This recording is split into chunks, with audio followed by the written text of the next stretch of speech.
E esse é o único canal no YouTube que tem a Bíblia comentada versículo a versículo. Por isso, salve, salve, gente boa, seja bem-vindo, seja muito bem-vindo. Nessa vez nós vamos iniciar os comentários da carta de Paulo aos Romanos. E nesse vídeo nós temos a introdução da carta aos Romanos, que é um livro que trabalha sobre Cristo em vós. Tá legal? Então não sai daí, fica comigo até o final, vamos junto.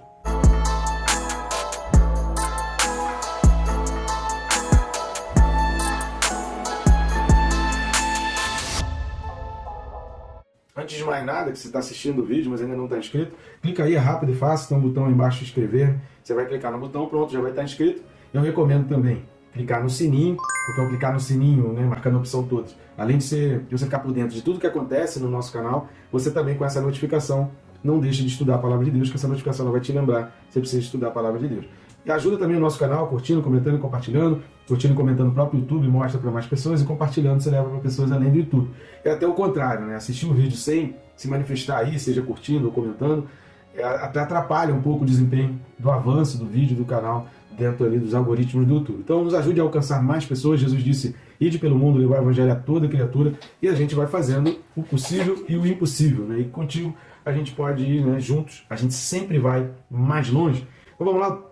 A gente vai ler um texto que é a carta de Paulo aos Romanos, capítulo 1, e a gente vai ler os versículos 1 e 2. Então, carta de Paulo aos Romanos, capítulo 1, versículo 1 e 2, fala assim: Paulo, servo de Jesus Cristo, chamado para ser apóstolo, separado para o evangelho de Deus, o qual foi por Deus, outrora prometido por intermédio dos seus profetas nas Sagradas Escrituras. Então, nos próximos vídeos, a gente vai estudar separadamente o versículo 1 e depois o versículo 2. Para essa introdução, a gente vai se utilizar, eu gosto muito desse livro aqui, Se você quiser, você pode adquirir, ajuda muito. Ele pega aqui de Romanos a Filemão, as cartas do Novo Testamento, e vai traçando um panorama, levando um propósito para você entender. O nome do livro é Aventurando-se através da Bíblia, e o autor é Ray C. Steadman. Então a gente vai se utilizar um pouco desse livro aqui nessa introdução. Em Romanos, nós encontramos a completa abrangência da salvação do início ao fim. Então nessa carta aos Romanos, a gente vai observar a abrangência da salvação, inclusive a questão dos tempos da salvação, que a gente vai ver aqui também, escrito aos Romanos. Queria pedir para você estar ajudando o nosso canal, e você pode estar fazendo isso lendo esse QR Code, que vai ficar aqui até o final do vídeo, ou indo no primeiro link da descrição, e adquirindo os nossos livros. A gente faz esse trabalho aqui de forma totalmente independente, sem ajuda de nenhuma instituição. Eu conto contigo para a gente poder ir mais longe. Então esteja cooperando com o nosso trabalho, nos ajudando nessa daí, adquirindo esses livros, que as capinhas também já apareceram aqui do lado. Então vamos lá, primeira coisa que a gente vai destacar aqui na carta aos Romanos, diferentemente do que a gente viu aos Hebreus, se você estudou a carta aos Hebreus conosco, tem aí uma playlist, se você não estudou pode ir lá nessa playlist e acompanhar lá, tem inclusive a introdução à carta aos Hebreus e o versículo a versículo, todos os vídeos, versículo a versículo da carta aos Hebreus. Diferentemente da carta aos Hebreus, que é a única carta que não se tem certeza do autor, né? Aqui em Romanos a gente tem certeza absoluta, porque como a gente leu aqui no início, Paulo, o apóstolo Paulo, ele já lança sobre si a autoria dessa carta aos Romanos. O propósito da carta, a gente vai ver os versículos 16 e 17. Versículos 16 e 17, que no capítulo 1, Romanos 1, 16 e 17, fala assim: Pois não me envergonho do Evangelho, porque é o poder de Deus para a salvação de todo aquele que crê, primeiro do judeu e também do grego, visto que a justiça de Deus se revela no Evangelho de fé em fé, como está escrito, o justo viverá pela fé. Então aqui a gente vê o propósito, né, da carta aos Hebreus, que é exatamente mostrar o poder do Evangelho de Jesus Cristo. E aí, falando sobre o poder do Evangelho, sobre o poder de Jesus Cristo, ele vai abordar as questões da justiça de Deus, daquilo que é justo. A gente vai entender esses parâmetros, essas questões de justiça de Deus, da balança, como Deus se utiliza dessa balança, dessa justiça. A gente vai ver tanto que ele fala, o justo viverá pela fé, é um versículo que converteu, digamos assim, Martinho Lutero, né, que abriu a mente, foi o mindset na vida de Martinho Lutero, foi esse versículo, o justo viverá pela fé, e aí foi contra todas aquelas questões, né, da indulgência, do autoflagelo, que Martinho Lutero tinha muito essa questão de se autoflagelar. Então esse versículo ele vai contra tudo isso. Martinho Lutero pôde então entender, e isso vai ser um pano de fundo para toda a carta aos Romanos. A época da escrita dessa carta aos Romanos foi bem antes da carta aos Hebreus, que data aí, né, imagina-se ser em torno do ano 55 a 57 depois de Cristo. Então a época em que essa carta foi escrita gira em torno disso, entre 55 e 57 depois de Cristo. E qual a ocasião?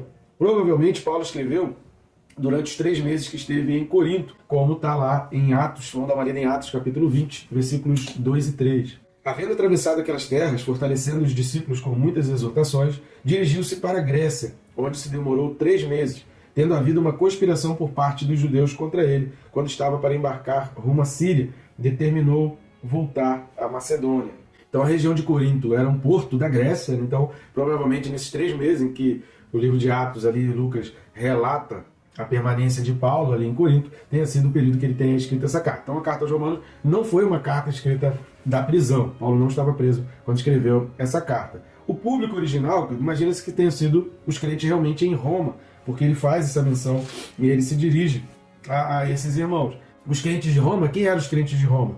Os crentes de Roma eram os crentes vindo lá de Atos 2, quando você lê Atos 2, vamos dar uma lida, Atos 2, versículos 10 e 11. Diz assim: da Frígia, da Panfilha, do Egito, das regiões da Líbia, nas imediações de Cirene, e romanos que aqui residem, tanto judeus como prosélitos, cretenses e arábios, como os ouvimos falar em nossas próprias línguas as grandezas de Deus. Então, lá em Atos 2 fala de romanos que se converteram naquela pregação de Pedro e que foram batizados ali. Certamente aqueles crentes também, aquelas pessoas que saíram dali, crentes em Cristo Jesus, levaram o evangelho até Roma quando voltaram para Roma. A perseguição também, que começou no ano 49 com o imperador Cláudio, e que aqui já estava também fazendo parte do contexto social dos leitores dessa carta aos romanos, então eles também já estavam vivenciando isso. Muitos também foram para Roma, saíram da região da Judéia, saíram da região ali de Jerusalém e foram também enviados para Roma. O certo que a gente tem é que Paulo, quando escreveu essa carta, ele ainda não havia visitado o povo em Roma. Paulo escreveu essa carta antes de visitar. Então não foi Paulo quem iniciou o trabalho em Roma. Quem começou o trabalho em Roma foram todos esses crentes, essa junção, tanto aqueles que se converteram na pregação de Pedro, ali de Atos, capítulo 2, bem antes da conversão de Paulo, né?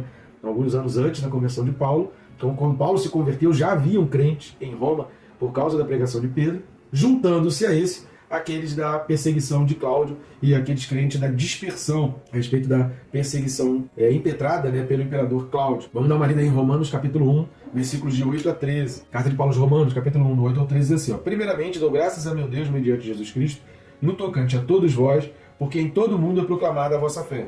Porque Deus, a quem sirvo em meu espírito, no evangelho de seu Filho, é minha testemunha de como incessantemente faço menção de vós em todas as minhas orações, suplicando que, em algum tempo, pela vontade de Deus, se me ofereça boa ocasião de visitar-vos, porque muito desejo ver-vos, a fim de repartir convosco algum dom espiritual, para que sejais confirmados, isto é, para que em vossa companhia, reciprocamente, nos confortemos por intermédio da fé mútua, vossa e minha. Porque não quero, irmãos, que ignoreis, que muitas vezes me propus ir ter convosco, no que tenho sido até agora impedido, para conseguir igualmente entre vós algum fruto, como também entre os outros gentios. Então aqui Paulo já está dando exatamente essas duas informações. Quis ir lá várias vezes, mas até aquele momento ele tinha sido impedido, então ele não tinha ido ainda a Roma, e que ele gostaria de ter ali algum fruto, porque até aquele momento todos os que tinham sido ganhos para Jesus Cristo não foram frutos de Paulo, né? Não foi por intermédio de Paulo, já existiam crentes ali, então Paulo queria muito ir lá para ganhar também outras pessoas e ganhar outras almas. Mas o certo é que fica evidente aqui que Paulo não tinha conseguido ainda, até a época em que escreveu essa carta, ele não tinha conseguido ainda estar com os irmãos em Roma, e também a origem daqueles cristãos em Roma também não foi por intermédio dele. Ele entende isso daqui, de 8 a 13, ele evidencia com muita humildade, né, que os frutos daquela terra ali não lhe pertenciam. Outra coisa também importante para a gente entender é que a carta aos Romanos também não foi a primeira carta escrita por Paulo. Provavelmente a primeira carta escrita por Paulo foi a carta de 1 Tessalonicenses. A carta aos Romanos está aqui logo de início, porque é considerado, né, foi considerado pelos que fizeram ali o cânon bíblico como o tratado teológico, aquele que dá a porta de entrada para todas as outras cartas, e então, considerando teologicamente, não espiritualmente ou em termos de unção, mas em termos de ensino, né, é importante a gente especificar isso, porque senão tem gente que já desmerece espiritualmente e a importância do poder de Deus sobre as outras cartas, não tem nada a ver com isso, mas tem a ver com ensino, com didática, com teologia. Entenderam que a carta aos Romanos é a mais importante. E eu, particularmente, colocaria Romanos e Hebreus no mesmo patamar. A carta aos Hebreus está no final, exatamente porque tem um trecho em que são só escritos de Paulo. E como a carta aos Hebreus não tem um autor conhecido, então ela foi colocada depois de todos os escritos de Paulo. Só por isso. Mas eu colocaria em termos de importância teológica, didática, e de aprendizado a respeito da Escritura, eu colocaria no mesmo patamar Romanos e Hebreus. Por isso é fundamental que você assista aos vídeos correspondentes à carta aos Hebreus também. E é um tratado aqui, a carta aos Romanos é um tratado teológico importantíssimo. E agora, para a gente fechar, essa carta aos Romanos, ela vai colaborar um pouco com o entendimento que a gente teve na carta aos Hebreus, da perseverança até o fim, sobre essa questão da salvação. Tem muita gente discutindo, que vamos parar com esse tipo de discussão, salvação se perde ou não se perde.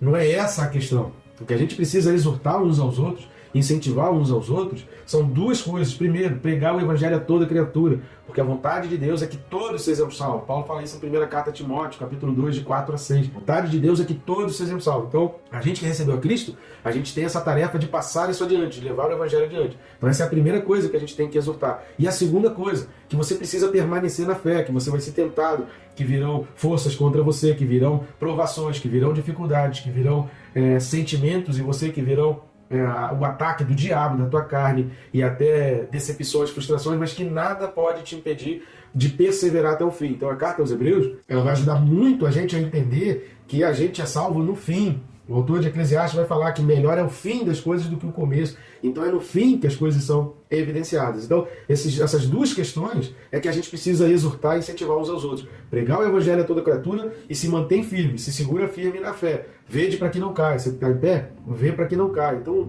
há esses princípios em toda a Escritura e principalmente aqui no Novo Testamento, porque no Antigo Testamento não vai falar da pregação de Jesus Cristo. No Antigo Testamento a bênção era restrita e no Novo Testamento a bênção passa a ser a todos vós.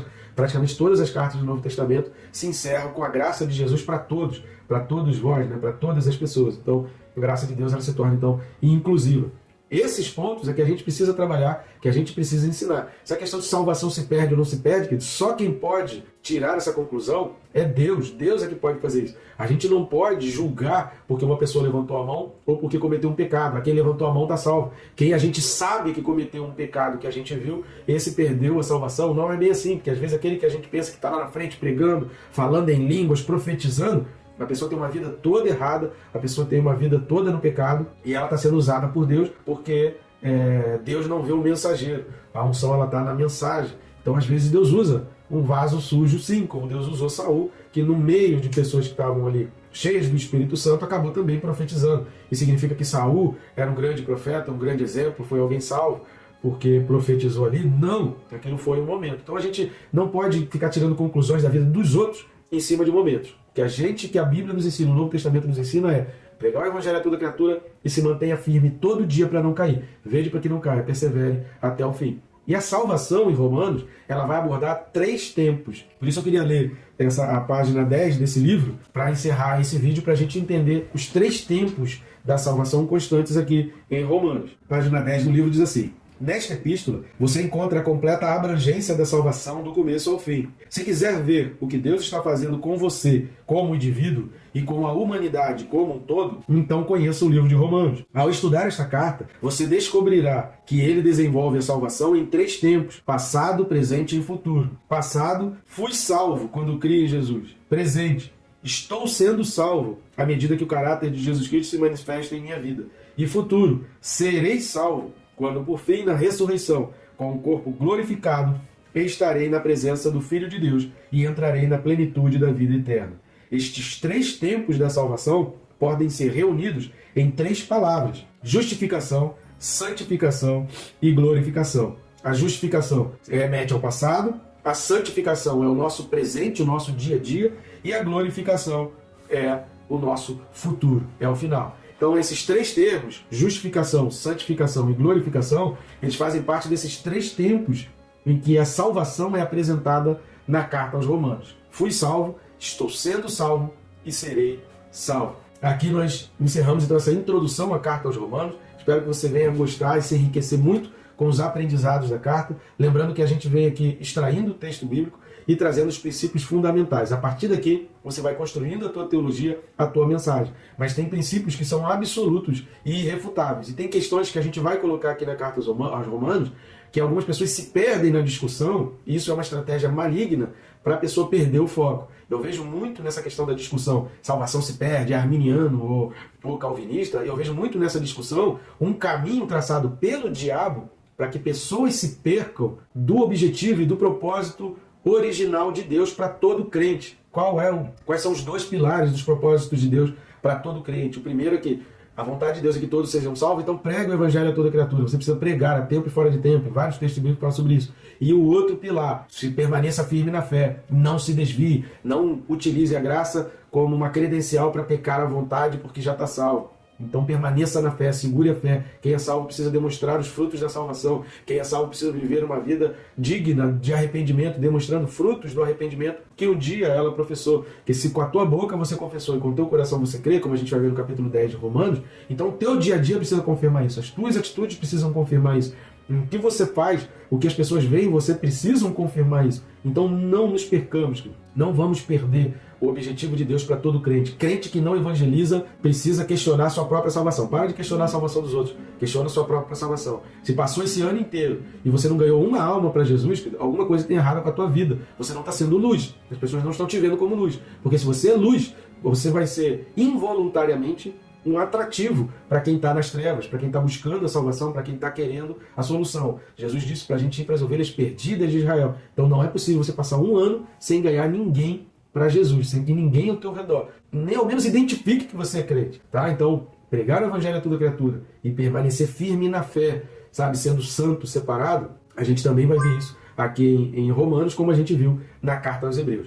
Passado, presente e futuro. A salvação lá é contínua, ela não é um único momento. A gente vai ver a respeito da justificação, sim, isso é um único momento. Mas a salvação, ela abrange desde a justificação, passando pela santificação, até a glorificação. Tá bom, gente boa? Que Deus te abençoe hoje e sempre. Que Deus te abençoe muito, que tua vida seja plenamente abençoada, rica e abundantemente.